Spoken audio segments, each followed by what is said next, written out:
Depuis que nous avons commencé à boycotter les élections en Côte d'Ivoire, le PPACI ne fait que maigrir et se décompose en pièces détachées progressivement. Voilà la réalité du PPACI. Et donc si ça se prolonge et que ce régime reste en place pendant 5 autres années, eh bien vous verrez que le PPACI ne sera plus que l'ombre de lui-même. Il sera même encore plus en pièces détachées. Donc il y a un risque important que le PPACI traverse, mais évidemment, quelle est la faute que j'ai commise? C'est d'avoir fait une proposition. Dans un parti démocratique, faire une proposition est une richesse. Et le débat démocratique est une richesse. Or, aujourd'hui, on a l'impression que le débat démocratique est devenu, je vais dire un mal, un péché. De proposer, de discuter, c'est devenu un péché. Donc nous sommes passés progressivement de la pensée plurielle à la pensée unique au sein de l'appareil. Cela est dangereux pour le parti. Et cela même est dangereux pour la Côte d'Ivoire.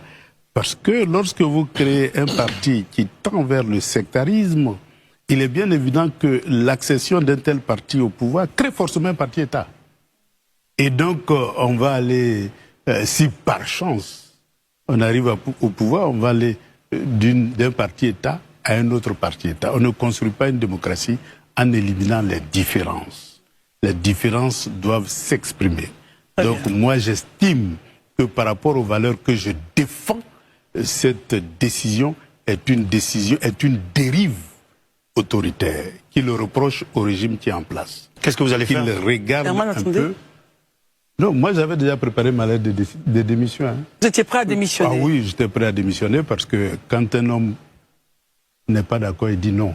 Je ne suis pas d'accord avec la politique de la chaise vide et je le dirai à tous les militants du PPACI.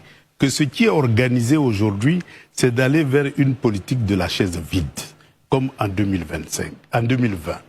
Il est bien évident que les militants ne sont pas du tout préparés à cette décision. Mais on leur fait croire que, souvent même on fait croire que le nom de Gbagbo Laurent est sur la liste électorale, simplement parce qu'on ne lit pas bien cette liste électorale-là, qu'on pense que son nom n'est pas sur la liste et que ce n'est pas un problème. Très bien. Donc, ce mouvement-là vers la politique de la chaise vide, les militants ne s'attendent pour le moment pas à ça, mais la vérité sera connue d'ici peu.